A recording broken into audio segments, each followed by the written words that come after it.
Di Kepri ya? Ya, karena paling senior kan. Ya. Kalau Bu Dewi kan nggak mungkin. Masa istri ketua DPRD, suami gubernur. Kan nggak ada check and balance-nya tuh. Tapi bisa saja terjadi kan? Oh, itu saya kira agak berdampak negatif bagi Golkar. Mas Robi, maaf, ini nggak ada pesan dari Asmin loh ya. Tantangan sekaligus tricky. Kenapa? Kalau ditanya berani tidak berani, kita sudah buktikan di 2021 kalau tidak salah, kita berpasangan dengan Romo Suryo waktu itu dengan PDI berkoalisi. Ya. Kalau soal sepakat kan sulit kita menyepakati sebelum diketok oleh KPU. Iya. Kalau memang kita sepakat sekarang, apa gunanya KPU sama Bawaslu? Ya kan? Tunggulah diketok bapak-bapak ini. Ya suka tidak suka baru nanti kita sepakati. Iya. Peta politik Kepri. Pandangan gimana nih? Kira-kira perubahan-perubahan warna apa yang terjadi? Ya, jadi saya mau kasih tahu dulu nih Mas Agus. Ya. Survei saya di Desember tuh akurat. Oh. Apa surveinya gimana? Kan kita udah bilang Ya, yang ya. menang kan itu kan. Ya tapi kemarin WA saya cuman kan tidak boleh disampaikan. Oh, Nah, kira-kira iya. sampaikan aja sekarang Oh nih. iya. Ya jadi memang Gerindra tuh muncul menjadi kekuatan baru. Mungkin dampak dari kotel efek ya atau ekor jas, Ekor jas, ya. dari kemenangan Prabowo secara nasional. Jadi memang agak unik Pak. Itu saudara saya tiba-tiba menang jadi anggota DPRD. Dia kayaknya nggak kampanye, cuma bisa menang. Di Tanjung Pinang juga begitu. Tanjung Pinang tuh orang yang baru balik kuliah, tiba-tiba jadi anggota DPRD provinsi. Mengalahkan yang udah bertungkus lumus nih kampanye. Ada fenomena yang di luar kebiasaan gitu. Tapi ya itulah pemilu gitu. Ya. Bagaimana orang bisa menang? Jadi sebenarnya efek dari Gerindranya, nama Efek Gerindra melambung. dari Gerindranya Gerindranya turunan Prabowo-nya. Jadi mungkin udah 4 kali pilpres gitu ya. Ada nama Pak Prabowo sampai ke bawah gitu. Dulu kalau kita lihat 2004 SBY. Oke. Itu efeknya luar biasa. Nah di Pilkada Kepri nampaknya kursi pimpinan Pak Asmin lah. Yang DPRD Kepri ya? Ya karena paling senior kan. Ya. Kalau Bu Dewi kan nggak mungkin. Masa istri ketua DPRD suami gubernur. Kan nggak ada check and balance-nya tuh. Tapi bisa saja terjadi kan? Oh itu saya kira agak berdampak negatif bagi Golkar. Mas Robi, maaf, ini nggak ada pesan dari Asmin loh ya. Enggak. Kalau enggak Pak Asmin mungkin Teddy Jun. Ya. Enggak mungkin Mustamin dari Natuna enggak mungkin. Atau Raja Bahtiar ya kayaknya bisa Raja Bahtiar. Oh yang Nggak ikut. yang lainnya. Ya. Tapi yang paling senior adalah Pak Asmin, 4 periode ya. Jadi jadi wajar aja misalnya kalau Golkar meletakkan Pak Asmin jadi kursi ketua DPRD. Kemudian ada Gerindra yang melesat. Gerindra ini saingan sama Pak Sahat. Dan kursi keempatnya ada Nasdem dengan PKS. Jadi dengan komposisi itu, walaupun figurnya masih dibicarakan orang tuh di publik cuma 2. Antara Pak Ansar dengan Pak Rudi. Ya. Nah yang ketiga apakah Gerindra akan mengusung baru atau tidak. Tapi 2023 Gerindra sudah terlanjur menyatakan dukungan ke salah satu nama yang saya sebutkan tadi. Jadi akan menarik nih dengan komposisi kekuatan Gerindra menjadi menghiasi di DPRD Kepri di Dompa dan juga di DPRD Batam ya. Itu benar Bang, sama dengan survei saya. Di Gerindra tuh tinggi. Saya bilang ini gimana? Oh itu enggak, itu salah surveimu. Sebenarnya benar.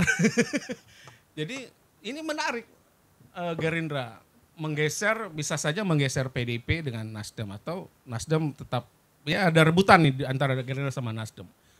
Jadi dengan kemenangan yang luar biasa baik di Bintan, di kabupaten, dengan provinsi dan di tingkat kota, harusnya Gerindra mengusung sendiri, jangan menjadi follower lah atau pengikut karena dia punya pimpinan di tingkat pusat yang menjadi presiden. Ya. Nilai tawarnya lebih besar. Karena betul. untuk menyambungkan antara kebijakan pusat dengan daerah. Sehingga kalau mau bangun jembatan kan lebih mudah karena presidennya kita gitu ya. Kalau Pak Ansar bilang mau bangun jembatan, presidennya bukan dari Golkar. Walaupun diusung Golkar. Nah ini yang akan menjadi tawar nilai lebih dari Gerindra. Saya kira Gerindra harus berani, walaupun kalau ketuanya mungkin nggak berani lah untuk maju lagi. Karena sudah terpilih menjadi anggota DPRD provinsi kan, ya. Mas Iman. Ya. Nanti kalau maju, yang nomor 2 selalu berdoa tuh. Ya, karena Semoga maju gitu. kalau tanggal 27 kan harus mundur ya. Kecuali kalau September ya. Itu aturannya belum keluar. Belum keluar ya. Oke. Karena bisa saja ada aturan, ini juga dibicarakan. Anggota DPRD yang menang hasil pemilu 2024, ada pelantikan susulan misalnya di Februari 2025 kalau dia kalah pilkada gitu. Ini kan lagi disiapkan. Cuti dulu. Jadi yang mundur itu anggota DPRD yang habis periode 2019. Tapi kalau pemilihan 2024 lanjutan. Ini lagi didesain katanya isunya begitu Pak Asmin. Ini yang DPR kan mau ikut jadi gubernur gitu. Termasuk yang DPD. Karena DPD juga isu yang berkembang tuh juga kencang gitu. Pak Dharma itu ingin menjadi wali kota Tanjung Pinang atau wakil gubernur. Ya.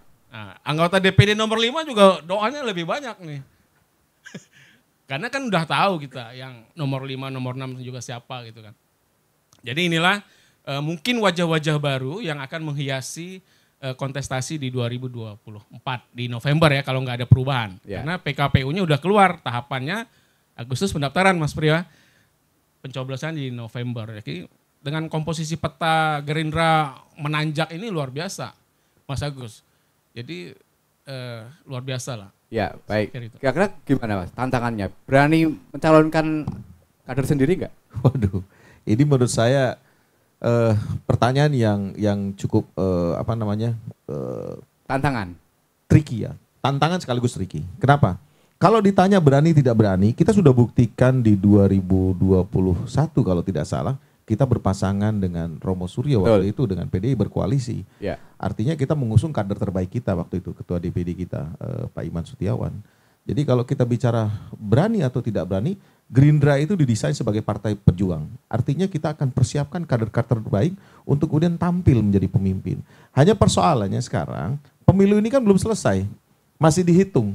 Meskipun tadi menurut kalkulasi dari Mas Robi, memang Gerindra punya fenomena saat ini menjadi Tapi partai. kan kalkulasi sendiri juga ada Mas. Ya, tapi kan belum layak untuk disampaikan ke publik ya. Kalau kita belajar dari sejarah, kembali lagi kita belajar dari sejarah. Di beberapa tahun yang lalu kita pernah mengusung seorang wali kota Ridwan Kamil di Jawa Barat.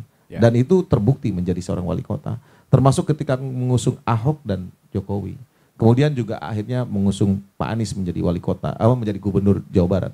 Artinya Gerindra tuh yakin dan confident bahwa kader atau pengurus partai Gerindra itu mampu untuk maju di pilkada. Cuma kalau kita bicara sekarang tentang 2024, menurut saya persoalan ini, proses demokrasi ini belum selesai.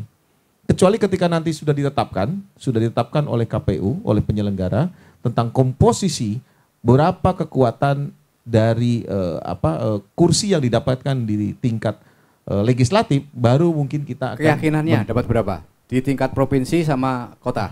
Ini yang mungkin agak karena saya harus menghargai bapak-bapak atau abang-abang senior saya. Nanti giliran Pak Asmin sama namanya keyakinan kan? Ya, betul, memang penyelenggara punya hitungan sendiri, kami juga punya data, punya hitungan sendiri, tetapi secara kalkulasi kita untuk di provinsi, untuk Dapil Batam kemungkinan kita bisa mendapatkan 5 kursi untuk Dapil Batam. Dan di luar Batam mungkin kurang lebih sekitar 3. Jadi 8 kursi itu adalah suatu hal yang cukup realistis buat kita. 8 kursi, ngusung sendiri 9 kursi ya? 9 kursi, enggak digenepin, klaim 9? Itu yang realistis ya. Kalau realistis. Kemudian nanti ada pergeseran ataupun ada dinamika yang lain bisa jadi 9 ya, saya rasa who knows ya. Dan kemudian untuk Batam sendiri kita sudah hitung juga, kita sudah kalkulasi kurang lebih di angka 9 untuk Batam. Itu angka yang realistis yang sampai hari ini menurut hitungan kita yang paling mungkin. Berarti menggusur posisi ketua DPRD? Saya belum berani ngomong seperti itu, tetapi ini baru kalkulasi kita. Kan ini masih berproses Mas, karena hitungan di KPPS di pleno di tingkat KPU di kecamatan juga belum selesai. Baru sekitar 60% kalau tidak salah ya. Jadi ini terlalu dini, tapi kita hanya punya hitungan-hitungan yang mungkin ya debatable lah, tapi itulah gambaran yang kita miliki saat ini. Karena memang sudah banyak suara-suara juga, bahkan beberapa partai sudah menyampaikan, mengklaim dapat 2 suara di dapil ini, mengklaim dapat suara segini. Makanya kita konfirmasi langsung. Untuk saat ini saya rasa saya tidak punya kapasitas ya, karena itu nanti dari pihak Bapilu sebetulnya yang lebih berkompeten. Saya di sini hanya mungkin memberikan sedikit gambaran saja, tetapi secara detail, secara lebih spesifik nanti dari pihak Bapilu Partai Gerindra yang akan menyampaikan secara otentik ya. Ya baik, Pak Asmin gimana? Golkar lagi top-topnya nih katanya. Ya baik, mungkin saya ingin sampaikan terima kasih dulu sama Mas Robi Patria yang memberikan kehormatan buat saya. Calon ketua DPRD ya? Saya dihitung, alhamdulillah. Jadi, tetapi sekali lagi memang dari hasil penginputan secara manual yang dilakukan oleh tim Partai Golkar, alhamdulillah insya Allah kami mendapat 9 kursi. Di DPRD Ya, provinsi di DPRD ya? provinsi, yaitu dari Dapil Karimun dapat 2, Dapil Bintan Lingga dapat 2, Dapil Batam Kepri 4, Kepri 5, Kepri 6 masing-masing 1, dan dari Natuna dapat 1, Tanjung Pinang 1. Jadi diperkirakan kami insya Allah akan dapat 9 kursi. Nah, kalau tidak ada partai yang mendapat 9 kursi, maka apa yang disampaikan oleh Bang Robi Patria tadi, insya Allah kami akan mendapatkan kursi ketua DPRD. Tetapi kalau ada yang mendapatkan jumlah kursi sama, nanti akan diadu suaranya. Siapa yang lebih besar, karena kami dulu pernah sama Pak Sahat punya kursi yang sama, tapi suaranya lebih besar punya Pak Sahat, sehingga pimpinan oleh PDI Perjuangan waktu itu. Nah, kalau bicara tadi tentang konstelasi politik setelah pemilihan legislatif dan pilpres ini, saya ingin sampaikan pengalaman kami yang sudah-sudah bahwa koalisi yang ada di pusat itu tidak serta-merta kemudian itu juga yang terjadi di daerah. Enggak langsung ya? Di daerah sangat dinamis ya, sangat dinamis. Bisa saja tadi seperti kami bersama Mas Agus ini di Gemoy, bisa saja kami kemudian bersama Pak Sahat dan kawan-kawan yang lain. Dan apa itu sebenarnya sudah sinyal? Dan itu biasa terjadi ya, karena kita di daerah sangat cair dan ternyata kita sudah komunikasi dengan pusat bahwa koalisi Indonesia Maju itu didahulukan. Tapi kalau ternyata itu tidak menjadi sebuah prioritas yang bisa meraih kemenangan, maka tidak juga ditutup kemungkinan untuk berkomunikasi dengan koalisi lain dengan partai-partai lain. Di Pilgub ada 2 calon yang disebut. Kalau Pilgub kami sudah hampir pasti mencalonkan kembali Pak Ansar. Artinya peluang untuk pisah dengan Gerindra besar? Oh tidak, bisa juga Gerindra punya jadi wakil. Oke. Bisa juga begitu. Jadi tidak serta-merta. Jadi sekali lagi, siapa yang sangka hari ini pasangan Gemoy seperti hari ini kan? Iya, iya. Kan nggak ada yang menduga di sebelumnya. Termasuk Mas Robi Patria juga tidak menduga itu. Ya, menduga ya? Tapi menduga pada saat-saat akhir. Awal-awalnya tidak. Karena kita waktu ketemu di sini hampir tidak membicarakan itu kan. Jadi, tapi sekali lagi bahwa kami mengatakan bahwa kami bersyukur, Partai Golkar bersyukur masih kembali mendapat kepercayaan masyarakat. Secara nasional kita masih di bawah PDI. Perjuangan 1, sekian %. Ya. Kita berharap memang ini tidak berubah banyak sampai nanti 100% real count ya. Tapi khusus untuk Kepri, kami bersyukur kalau nanti sampai perhitungan akhir KPU Provinsi Kepri tetap Golkar 9 kursi, artinya Golkar bisa mencalonkan pasangan sendiri. Ya Mas Robi ya. Mas Priyo juga saya kira karena 45 kursi, 20%, 9 kursi. Ya. Jadi tetapi sekali lagi sekalipun kami mampu mencalonkan sendiri, tapi kewajiban komunikasi politik itu wajib hukumnya. Karena kalau Golkar hanya mengandalkan mesin politik Golkar dan calonnya, saya kira tidak cukup kuat. Pasti kita juga butuh ada penguatan-penguatan dari koalisi yang kita bangun. Dan khusus untuk di Kepri kami sudah punya pengalaman. Kami pernah berpasangan dengan PDI Perjuangan, kami pernah berpasangan dengan partai-partai lain, ya. Tetapi sekali lagi kehadiran Pak Ansar sebagai Gubernur Provinsi Kepulauan Riau memang memberikan citra positif bagi Partai Golkar di Provinsi Kepri. Dan ini juga dilihat dari hasil pemilu ini, di samping kerja keras caleg, ya kerja keras caleg, figur gubernur dan kepala daerah ini terbukti. Di Karimun kami menang, ya kemudian di Bintan kami menang, ya ini contoh yang bahwa kepala daerah itu memang berdampak positif langsung kalau mereka bekerja dengan baik.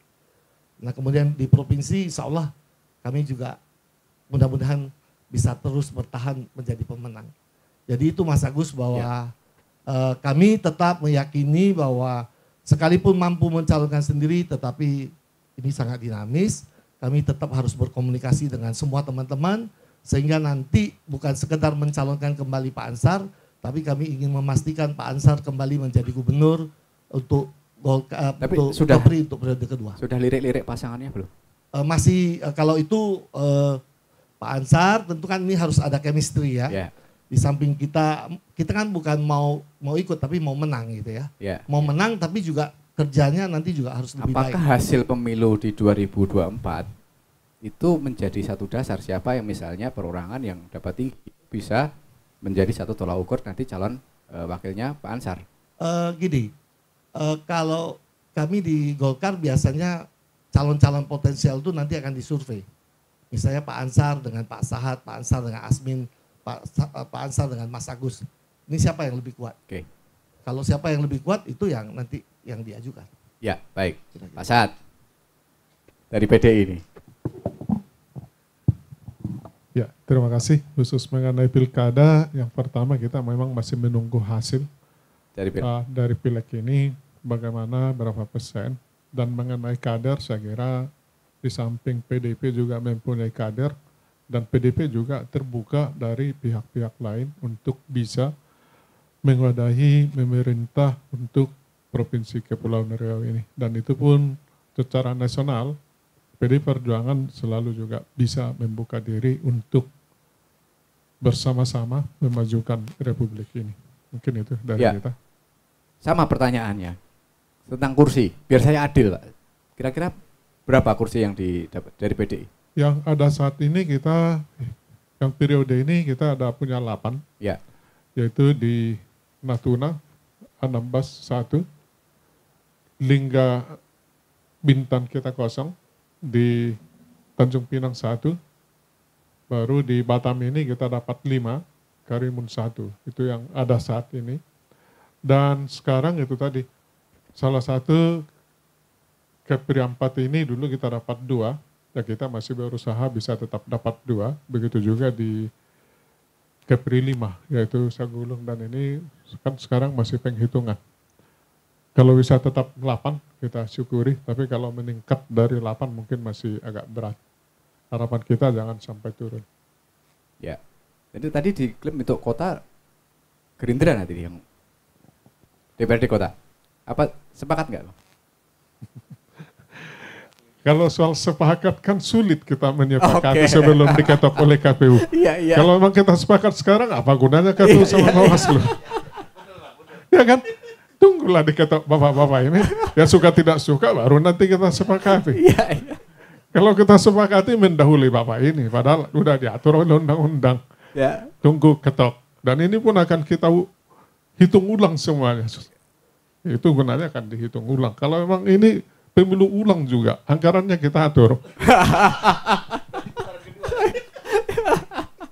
Baik, itulah seninya ngomong sama politisi. Mas Suryo, soal tentu prosesnya kalian kan sudah perhitungan kan sudah kan. Artinya untuk persiapan pilkada dan segala macamnya.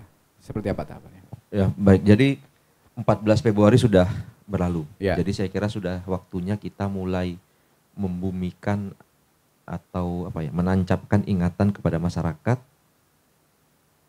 tentang tanggal 27 November di tahun yang sama. Jadi 14 Februari kemarin hari pemungutan suara untuk pemilu, 27 November adalah hari pemungutan suara untuk pilkada. Terlepas bahwa saat ini di pusat juga ada dinamika yang berkembang, diskusi-diskusi, termasuk juga sudah sampai di parlemen untuk memajukan pilkada menjadi bulan September. Tapi hari ini kita tetap berpegangan pada tahapan tadi sudah disenggol oleh disentil oleh Mas Robi, Bang Robi tentang PKPU, tahapan dan jadwal pelaksanaan, singkatnya pelaksanaan pilkada lah, kalau disebut panjang itu gubernur, wakil gubernur dan seterusnya.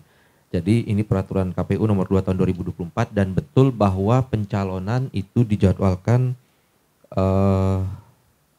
di tanggal 27 Agustus startnya. 27 Agustus 27 ya? Agustus sampai 29 Agustus. Itu untuk pendaftaran pasangan calon. Nah, tentu sebelum itu juga selain partai politik dan gabungan partai politik yang memperoleh 20% sekurang-kurangnya kursi DPRD atau 25% sekurang-kurangnya akumulasi suara pemilih, juga ada jalur perseorangan. Nah, untuk mereka yang akan maju dari jalur perseorangan itu sudah diproses mulai bulan Mei. Mulai bulan Mei tahun 2024 ini. Nah, kemudian untuk mungkin saya sedikit menyampaikan beberapa tahapan penting selain tadi pendaftaran pasangan calon 27 sampai 29, untuk kampanye ini konsepnya lebih singkat daripada pemilu. Jadi kalau pemilu 75 hari, untuk kampanye pasangan calon kepala daerah itu hanya 59 hari. 59 hari dari tanggal 25 September sampai 23 November. Setelah itu masa tenang, 24, 25, 26 masa tenang, dan 27 November hari pemungutan suaranya. Nah, untuk rekap itu batas akhirnya adalah 16 Desember. 16 Desember. Ya. Jadi ya mudah-mudahan semua proses sudah bisa selesai di tahun 2024 ini. Dengan asumsi berjalan mulus, tidak ada perselisihan yang sampai ke MK dan sebagainya. Saya kira itu saja mungkin dari kami, Mas Agus. Ya, tapi kalau September jadi September maju tentu akan berubah lagi susunannya. Ya, kami sebagai penyelenggara pokoknya standby, jadi apapun yang nanti diputuskan oleh pimpinan di tingkat pusat, ya kami akan menjalankan itu. Baik. Persiapan dari Bawaslu gimana? Catatan untuk yang hasil itu tentu menjadi satu pelajaran bagaimana kita mensukseskan pilkada nantinya. Ya, mungkin untuk tahapan ini khusus kami di Bawaslu itu lebih fokus kepada tahapan untuk rekapitulasi ini yang sedang berlangsung. Kenapa? Ini juga bagian catatan yang sangat krusial ya dalam hal untuk penetapan siapa yang mendapat suara berapa. Nah, ini yang penting. Kalau soal tentang masalah pilkada, kan PKPU-nya sudah keluar kemarin, PKPU 2. Namun di kami dalam hal untuk pilkada ini masih menunggu ya di Perbawaslu ini seperti apa, dan juknisnya juga belum turun. Namun kita lebih fokus ke yang pemilu ini untuk dikelirkan, karena ketika ini naik misalkan dalam perselisihan atau PHPU, perselisihan hasil pemilu, nah itu kan kami juga sebagai pihak terkait untuk memberikan keterangan. Ini penting bahwasanya di tahapan sekarang sebenarnya bagi pemilih ini adalah sudah selesai. Tapi bagi penyelenggara khususnya Bawaslu ini sangat-sangat hal yang penting. Kenapa? Kalau di PHPU itu yang dibutuhkan adalah data. Ya. Nah, kami harus kuat dengan data itu, kami harus kuat dengan pengawasan-pengawasan yang di bawah. Karena kalau di PHPU itu misalkan clear bahwasanya kita mempunyai data yang konkret yang akurat, nah itu kan menjadi kekuatan kita tentunya di Bawaslu untuk memberikan keterangan sesuai dengan fakta yang ada di lapangan. Itu yang saat ini. Download Tribun X sekarang, menghadirkan lokal menjadi Indonesia.